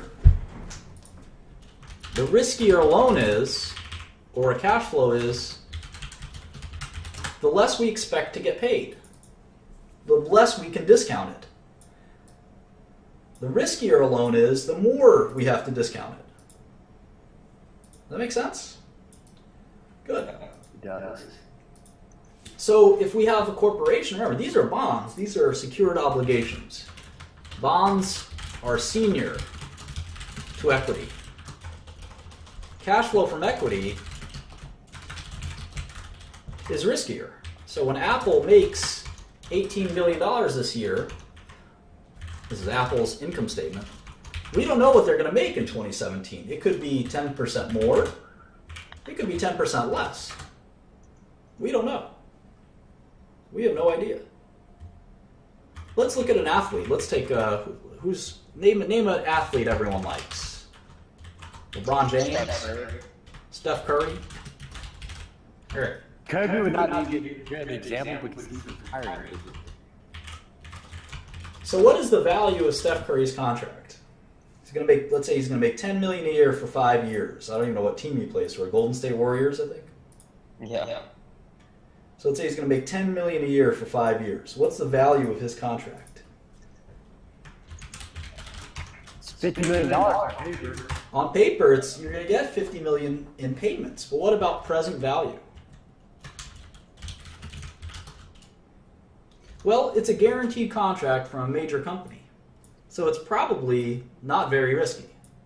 But even the least risky thing, a government bond, a promise from the U.S. government, it has never broken its promise in 200, how old is this country? 250 years. It has never broken its promise. It's not about to break it soon. That's the most ironclad, at least for bonds, it's never broken its promise. Wars and shit like that breaks it every day, but for bonds, it's never broken its promise. Apple, very creditworthy. Brazil, Charlie, Bob, these are much riskier. So, but Steph Curry is the Golden State Warriors. You gotta discount that big time. No, he's gonna get his money. And remember, his contract says, paid If you're discounting, even if injured. you gotta discount Steph Curry. I would say a discount rate of 5% would be appropriate. Okay. So in Excel, what we do here is we actually do something like this. It goes equals NPV, parentheses, 5%, comma, and then we highlight all of these, and we get a number. It's $43,290,000. That is the present value. And why is it $43 million and not $50 million? Can anyone answer that? It's because there's some risk If with the NBA defaults. There's some risk to the NBA defaults. That's a good point. The more likely, Not likely. the more likely scenario is that there's opportunity cost. And it's not like he's not going to collect. He's going to collect 50 million. There's no doubt. The point is, he would rather trade 5 equal installments of 10 million for $44 million or $45 million. And the discount rate, this is a really important concept right here. You guys, this is gold here, what I'm about to tell you. It's a secret. The discount rate should be equal to the risk-free rate, which is usually just projected inflation, or the U.S. government bonds, U.S. Treasury bonds, plus the risk premium.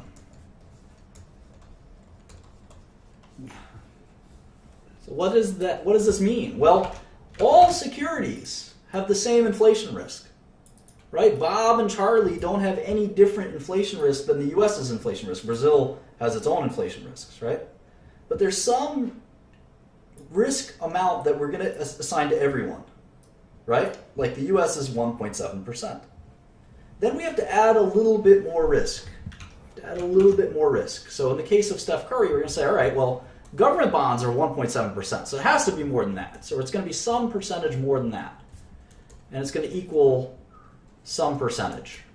And we've decided arbitrarily, right? Arbitrarily that the 1.7%, we're going to add 3.3% to equal 5%. And this is the inflation risk in essence. The inflation risk. And this is the opportunity risk. Opportunity cost. And this is a very theoretical concept. And part of it is based on how well Steph Curry can invest this money. If he can't invest it very well, then we just have to think about, or we're going to assume he can't invest it at all. We're going to assume that it's some risk like the risk-free risk, plus this crazy risk that perhaps the NBA defaults or that Golden State tries to get him out of his contract or something like that. And if we use that, we can actually put in, refer to the discount rate here, down here, and we see that it's a lot closer to the 50 million. The only way it's worth 50 million is if the discount rate is 0. And it can't be 0 because there's some risk of default. There always is. There always is.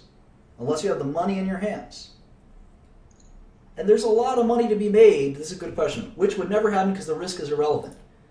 A lot of fortunes are made. A lot of fortunes are made and lost.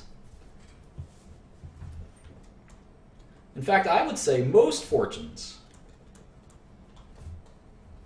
are made and lost because someone correctly predicts that a very unlikely thing happens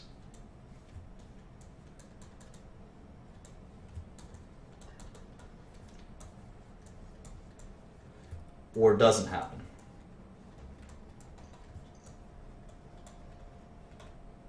And that's sort of a big crux of finance. A good example is Warren Buffett with Coca-Cola and American Express.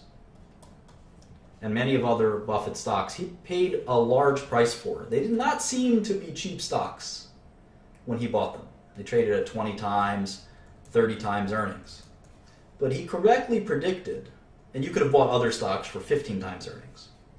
But unlike these stocks, he correctly predicted that they were not default, they would not be risk to these assets. They were too protected by their brands and things like that. He called them moats. That 20, 30 years from now, Coca-Cola would still be selling more Coke than they did the year before, American Express, etc., etc. And then the opposite is always true. a lot of people value a company for 15 times earnings. They say, well, there's not much risk that those earnings don't happen. And they're wrong. Sometimes things happen to earnings. A good example is a company like Best Buy or Valiant or other companies where earnings look really good and then all of a sudden they look really bad. And you're left having paid a price that reflects that the earnings were going to be really good forever. So I hope we learned a little bit about finance today. There's a lot to digest in this whole risk and sort of analyzing a dollar today and a dollar tomorrow. All these things will take a lifetime to learn. I think I explained them briefly. I introduced you to the concept. When we do this again, we're going to actually use Blockbuster Video, a good example. Blockbuster Video. Even Netflix, who knows? Is Netflix tomorrow's Blockbuster? Doesn't seem like it today. Back then, you would have never thought Blockbuster would have gone bankrupt. All of these things come and go, and the price we pay for things is very important because it implies a discount rate. And we'll learn all about these things. Next lesson, we might do it in terms of formulas. This is the present value of an annuity happens in this formula. We can also do something like this. Or there's different formulas we can use. And eventually we're going to work our way up to something called a discounted cash flow or a discounted dividend model, which we basically did with Steph Curry. It's a more technical version of Steph Curry's present value that we calculate. And remember, in Excel, you could just do equals, NPV, discount rate, and then cash flow series. That's how you do it in Microsoft Excel. I don't know how to do it in any other application like Google or whatever. So again, you're gonna spend a lifetime thinking about the way to discount cash flows. That is the essence of business, finance, and investing. I can't teach it to you in one lesson because it's going to be a lifetime of experience and learning. And that's what, in essence, all of investing is all about, is what is the risk to your cash flow. But we can go back to public companies like Apple and do some more forecasting and see kind of what likely is going to happen to investments in public companies and private. Should we do some private stuff too? And we can try to discount and use examples and things like that. So I hope this is valuable for everyone. If anyone has any questions, I'll open it up for the next sort of 5 or 10 minutes, and then we'll try to close by 10, and then I'll stick around and do some stuff after 10 as well, but the stream will end at 10 sharp. So anyone can join in. I'm going to get a soda, so the mods can... That was a great, really good, I guess, fundamental explanation of cash flow, so I appreciate it. Good stuff. Yeah, thanks Sure. a lot, Martin. This is very informative. Feel free to dial in some people so we can get some questions while I go get my soda.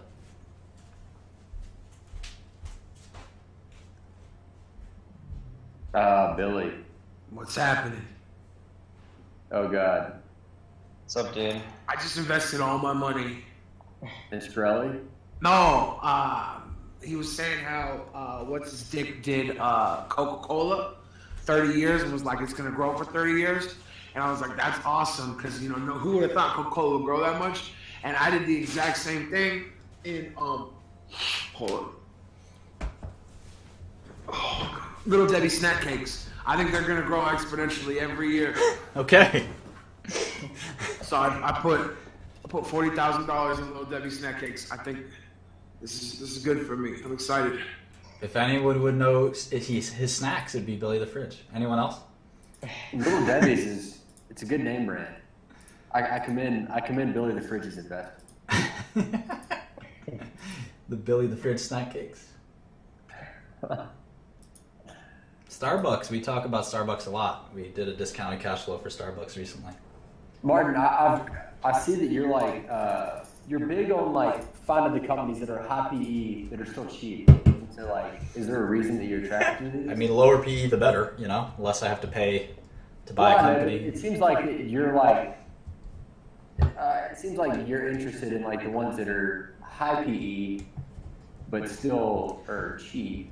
Yeah, I mean, so I think working at a Tiger Cub, all Tiger Cubs have this view that it's not about PE, it's just about, what's the present value, and high growth companies definitely, it's young Shkreli in the building. Dun dun dun dun. Unbelievable. High quality companies often have high PEs, and that's why they have moats that protect them. Yeah. You know, Coca-Cola is always traded at a high PE, but it's always going to have its moat. Is Coca-Cola be here 30, 40 years from now? I mean, you can bet your bottom dollar. In a world where there's very few certainties in this world, right? We don't know what the biggest computer maker is going to be in 20 years. We don't know what the biggest social network is going to be in 5 years. But we know Coke's going to be here. We know American Express is going to be here, most likely. We'll see. PayPal's coming around the corner. And we know there are some things that we can rely on as brands, right? Toothpaste. There's no technology that's going to change toothpaste in the next 20, 30 years. So we can value. It doesn't mean you always buy Coca-Cola or Procter & Gamble. It means that if there's a discount to those stocks because of some crazy thing that's happening in the world, you can take advantage of that discount. So IBM is a good example. IBM is trading at like 8 times earnings, and Buffett loves it. I don't know anything about tech, but if there was a 3% discount rate that went to an 8% discount rate for Procter & Gamble, I'd buy Procter & Gamble. And all of these things are pretty complicated. We'll get into it more and more and more. Reese? So I pretty much understood everything except for at the very end I was a little confused. So is the discount rate like the number that shows like an asset's value after you calculate the risk involved, or? Discount rate is how much you discount 1 year's cash flow from 1 year to the next. It's like I said, discounts should. Actually, the present value of future cash flow. Yeah. Yeah, bitch. Discount. Is that young Shkreli? Yes, of course. In the flesh. Hilarious.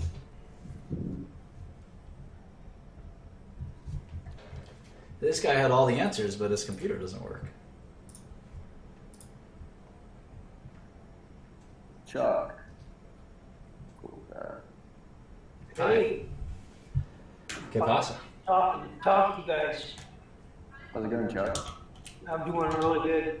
How are you guys? Great. A little nervous. Nah. Just Oh, yeah. just a bunch of kids in here. Mr. Shkreli himself. Ah. Good to talk to you. What's up? The reason I jumped in is it's a little off topic, but there's a story going around that you got killed by in a drive-by. Turns out I'm still here. Crazy story. Oh, hey, Martin. Hi. Great presentation. I'm a fellow Zigland graduate. And that was really great. I wanted to take a little off topic and talk about like the macroeconomics. No. And the picture that we have now. Are you willing to talk about that? What gives you the right to take my show and put it in a different direction? We have 13 minutes left to questions. Hi, Martin. Hi. Hi, I have a question. Right now, for the biopharm market in America, for you, what is your discount rate right now? Oh, that is a good question. Good question. Yeah. So drugs have very low discount rates typically. You have obviously your inflation, but typically it's like 3 or 4%, discount rate, because typically, I'll give you a funny example. Most people who start a prescription drug continue to take it for years and years and years to come. They're like annuities themselves. I take one prescription drug. I've taken it for literally 14 years in a row. 14 years in a row. That is as close to an annuity as you can get. That's better. I've only been a T-Mobile customer for 9 years. So for pharmaceuticals, What do you take? You'll take Limitless? yeah, I got that Limitless. But the point is that like that. it's a great business because you have your customers. They come back every month. Every month they come back for the same drug. So there are risks. So you have to know each drug is different. If there's a competing drug coming out that is going to take a lot of market share, it still usually is not going to affect cash flow that much. If there's a cure coming out, then you have to discount a little bit more. And that's happened a few times where there was like a vastly superior drug that came out. Vastly superior. Then you have to take a higher discount rate. Sometimes the discount rate is actually very low because you're planning on price increases, if you know anything about that. Sometimes you can plan those in advance, and you have very low, potentially even no discount rate. Then you have your intellectual property, right? So you inevitably have an end to a drug. Drugs are very unusual. It's like no other business. You lose your monopoly eventually. And you fight and fight and fight to make sure you keep your monopoly forever. But eventually your patent is broken, and the drug goes generic. There are some drugs that don't go generic. Those are pretty cool. And then what else? There's no other option. Well, they can't. The drugs that don't go generic are the ones that the FDA hasn't made a way for it to go generic, if that makes sense. When a company company's brand, since once they go off patent and they go generic, isn't the whole idea for them to ideally make a subsidiary to kind of be the top dog of that generic, right? Because Yeah, you definitely want to hold as much of the market share after the generics as possible. But typically, a lot of the big companies just give up and just let the generic market do what it does. It's usually like a 3, 4, 5% discount rate, Quentin. So it's pretty low. Once you have a drug FDA approved, you just sit there and let the cash pile up, basically, until your patent expires, at least. Young Shkreli, I see a pen in your hand. Are you taking notes as you talk to Martin? He doesn't need to take notes. Nah, dude. Who is this guy? He's the boss. Hello.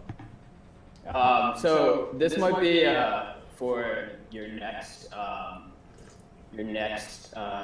class, but I have a question about like dividends and pricing of stock. Is that a fair question, or would you prefer that? I mean, obviously, we didn't cover any of that material in this session. It sounds like you know a lot. You know a lot about finance. Are you a finance student, or? I'm an econ major. Yeah, I mean, you knew a lot of the. I saw you typing a lot of the comments. You were spot on. We will talk about dividends and kind of theoretically, if a company doesn't pay any dividends ever, is it worth anything? That's something that is a pretty good theoretical question. A lot of the books would say no. Clearly, real life suggests otherwise. Yeah. And so we got to think about that. Dividends versus retaining cash versus buybacks. A lot of it's based on taxes. There's a lot of things that we got to talk about. But no, great to have you, and I hope you join us for future shows. Yeah. I just have a quick question. Do you know how to change like your name through Blab? Do I look like Blab technical support? Yeah. You motherfucker, you need books? Here's one good book for you, motherfucker. I want to first thank you. I think it's really generous of you. Can you not hear me? It's just very noisy. Okay. Things like current events. Too noisy, dude. Drive everyone crazy.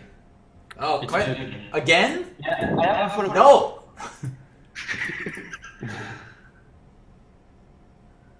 Don't do that. Filbert? Wow.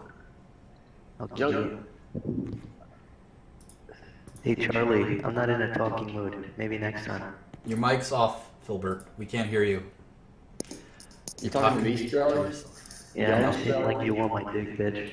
I'm just curious to know, like, I thought you were like a joke until I started hearing you ask good questions. I'm a real ass nigga. Don't worry about it. Hi, Hunter. Hi, Hunter. When's the next finance class? I don't know. I kind of do it when I have time. I just watch my Twitter, and then I do record these, so so I am able to upload them. I have you on tweet notifications, so whatever. Yeah, the first one has been recorded and uploaded, and this one will be on there in a few minutes. Right. Thugs have feelings too, according to Akil. They did. So we'll start trolling and going crazy in about 7 minutes, don't worry. I'm really afraid to stand by. Your mic is off too. Why is like 60% of people's microphones off today? I don't understand. No, I'm not going to 1 second you. You 1 second for me. Just hold on 1 second. Solid. It's not a bad thing. Okay. I was wondering if things like which presidential candidate is going to win, or like the Syrian refugee crisis, does that affect like rate or Sure. risk? Sure. Yeah, I think Democrats would give cash flows across the world a higher discount rate. Republicans would give them less. I mean, taxes and other things like that would shift dramatically. Over extremely long periods of time, I don't think it matters much, but political stability, hugely important in forecasting cash flows. Venezuela, Argentina, I mean, half these countries have a new currency every 5-10 years. You know, Ukraine, could you imagine having Ukrainian cash flow? All right. All right. All messed up here on Blab.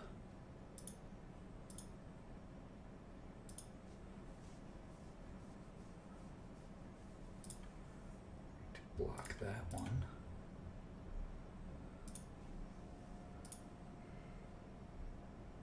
Yeah, government geopolitical risk, I think we call it geopolitical risk.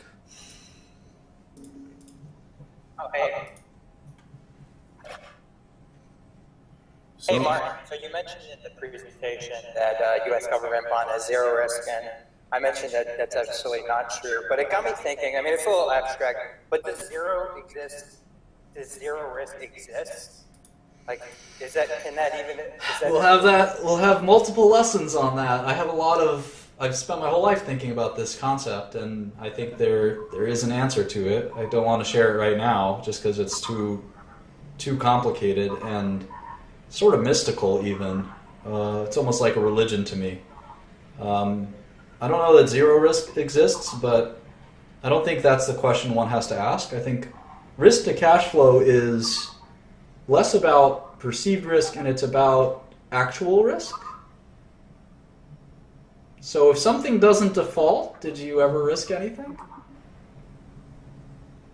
I mean, discount rates are really kind of very theoretical in a sense, right? I mean, if a bond is paying you $100 a year and you say, my bond to Maurice, the street guy, versus my bond to Charlie, the business owner, well, what happens if Maurice does pay you? Then it doesn't make a difference, right? You might think you risked something, but if you got the money, it wasn't technically a risk, and we'll talk about that in the future.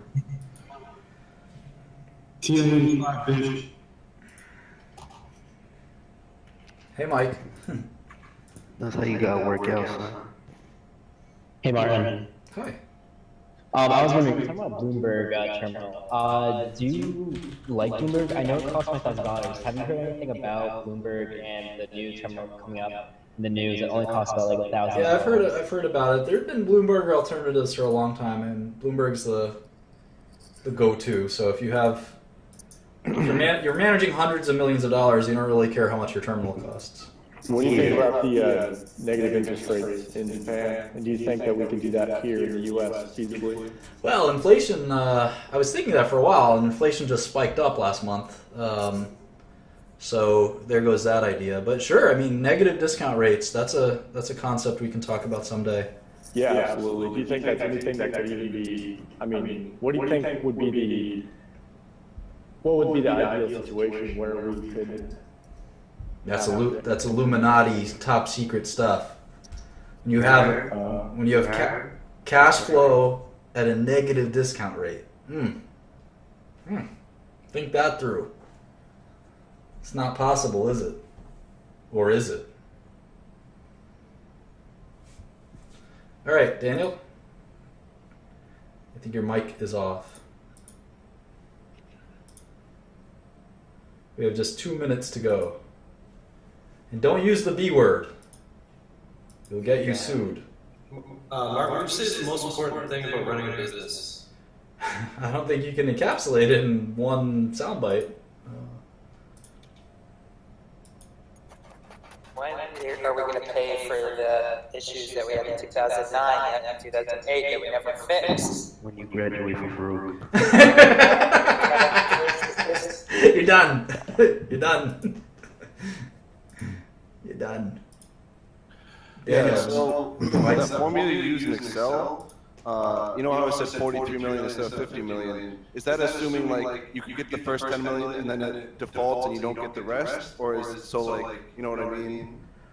Nah. Not exactly. Maybe just like go over it a few times. I think it'll sink in. It's like basically what is the value of those cash flows if you were to receive them in that order? What's the present value today? If that makes sense. All right. It's definitely, it takes a little while to sink in. You'll get it. I have faith. Or not. Not everyone has to pass the class. Again. So this was about U.S. government and the default rate. So have you looked at the recent accounting papers that the U.S. government just released with their assets and liabilities? And student loans are 32%. Well, are those federal? Those are assets. Oh, I see what you're saying. Over like $17 billion in liabilities. How would you count large difference? I'm not a macro analyst. There's certainly a possibility that the government defaults. I don't think it's likely, but yeah, it's a good question. Macro analysts look at country balance sheets all the time and decide that a country will go bankrupt. People did it in Greece and Ukraine and made a fortune. So you can certainly, Japan is another example. You can certainly look at countries and decide they'll go bankrupt and bet against them. Anyway, thanks so much, everyone. 2 hours is up. I really appreciate you joining in, and we'll see you next time.